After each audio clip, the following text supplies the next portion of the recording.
দেখো গরমকালে একটা প্রচণ্ড প্রবলেম যেটা আমি নিজেই প্রচণ্ডভাবে ফেস করি, সেটা হচ্ছে আমাদের চুল ম্যাক্সিমাম টাইমেই বাঁধা থাকে। হ্যাঁ, তুমি যখন একটা এসিতে আছো সেটা আলাদা ব্যাপার, বা তুমি বেরোচ্ছ কিছুক্ষণের জন্য চুল খুলে রাখছো সেটা ডিফারেন্ট, বাট ম্যাক্সিমাম টাইমে তোমার চুল বাঁধা থাকছে। সেই বাঁধা থাকার কারণে চুল ওই ব্রিথ করার স্পেসটা পাচ্ছে না। এবার চুলের মধ্যে একটা ইচিনেস আসছে, ড্যান্ড্রফ হওয়ার সম্ভাবনা বাড়ছে, চুলে অনেকটা সোয়েটিং হচ্ছে, চুলের স্ক্যাল্প তোমার অনেকক্ষণ ভেজা থাকছে। যথেষ্ট ম্যানেজেবল হয়ে গেছে। দেখো, একবার হাত দিয়ে স্মুথলি পুরো চুলটা এরকম হয়ে যাচ্ছে, কোথাও মাঝখানে আটকাচ্ছে না। বেশ কিছুদিন আগে আমার চুলটার কন্ডিশন খুবই খারাপ হয়ে যায়, আর তার একটাই রিজন, আমি অনেক দিন হয়ে গেছিলো চুলের তেমন কোনো কেয়ার নিচ্ছিলাম না। তার জন্য ডিসাইড করলাম এমন একটা রেমেডি করা যাক যেটা একবারেই অনেকটা পরিমাণে চুলটাকে ঠিকঠাক করতে সক্ষম। আর সেটাই হয়েছে। হ্যাঁ, ডেফিনেটলি পরে তো কন্টিনিউ করবই, বাট এতটাই বাজে অবস্থা হয়ে গেছিলো, তো আমি এমন একটা রেমেডি করতে চাইছিলাম যেটা একবারেই আমার চুলটাকে অনেকটা ঠিক করবে আর আমার মুডটাও কিছুটা ঠিক হয়ে যাবে। সেদিন এই রেমেডিটা করলাম, তারপর সুন্দর একটা ঘুম দিলাম। ঘুম থেকে উঠে ভাবলাম যে তোমাদের সাথেও এই ভিডিওটা শেয়ার করা যাক, তো সেই করতে বসে গেলাম।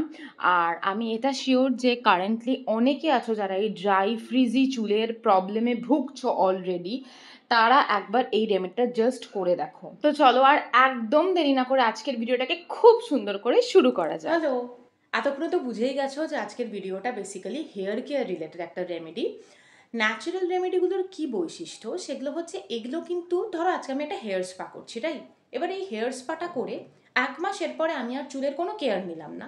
আমি এক্সপেক্ট করতে পারি না 1 মাস পরেও আমার চুলটা খুব ভালো থাকবে এই বলে যে আগের মাসে আমি একটা ডিআইওয়াই করেছিলাম। না, ন্যাচারাল রেমেডি খুব ভালো রেজাল্ট দেয়। একটা পার্টিকুলার স্প্যানের পর পর এটাকে কন্টিনিউ করতে হয় রেজাল্টটাকে মেনটেন করে রাখার জন্য। আর এটা কোনো নেগেটিভ ইম্প্যাক্ট তোমার চুলে, তোমার স্কিনে ফেলে না। এটাই হচ্ছে, মানে এরকম না তুমি আজকে একটা হেয়ার স্পা করলে সাময়িক সেটা তোমার চুলকে কোনো বেনিফিট দিল, কিন্তু লং টার্মে গিয়ে সেটা তোমার চুলের ক্ষতি করলো। এই ব্যাপারটা এক্ষেত্রে হয় না। আজকের রেমেডিতে দুটো ইনগ্রেডিয়েন্ট ইউজ করেছে, এক হচ্ছে দই আর একটা হচ্ছে অলিভ অয়েল। দই কতটা নেবে, যার যেমন চুল সে সেই অ্যাকর্ডিংলি দই নেবে, যাতে পুরোপুরি হেয়ার স্ক্যাল্প এবং হেয়ার লেন্থস পুরোটাতে অ্যাপ্লাই করতে পারে। এবার অলিভ অয়েল ইউজ করার কারণ কি অন্যান্য অয়েলের চেয়ে, অলিভ অয়েল হচ্ছে প্রচণ্ড পরিমাণে লাইট অয়েল, তাই তোমার যেরকমই চুল হোক না কেন তোমার চুলে খুব ইজিলি পেনিট্রেট হয়ে যায় এই অয়েলটা। তার জন্য ইজিলি পেনিট্রেট হচ্ছে, তার জন্য তোমার চুলকে অনেকটা বেশি ময়শ্চারাইজ করছে।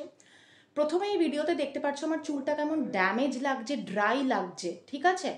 অলিভ অয়েল খুব ভালোভাবে চুলকে রিপেয়ার করতে পারে, রিপেয়ার করার ক্ষমতা আছে এর মধ্যে।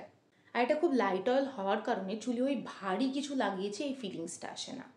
এবার যদি কারোর কাছে অলিভ অয়েল না থাকে তখন সে কী করবে, আমি বলবো অলিভ অয়েল এত একটা ভার্সেটাইল অয়েল না, তার জন্য একটা অলিভ অয়েল কিনে নাও, এটা লং টার্মে তোমাকে হেল্প করবে। বাট সাময়িক যদি কারোর কাছে না থাকে তখন সে এই জায়গায় কোকোনাট অয়েলও ইউজ করতে পারো, নর্মাল নারকেল তেল, ঠিক আছে? কিন্তু আমি এটা কিন্তু বারবার বলছি, রেজাল্টটা কিন্তু বেটার অলিভ অয়েল দেবে। এবার দই যে ইউজ করছি, দইয়ের মধ্যে ল্যাকটিক অ্যাসিড আছে যেটা এই ইচিনেসগুলোকে কমাচ্ছে।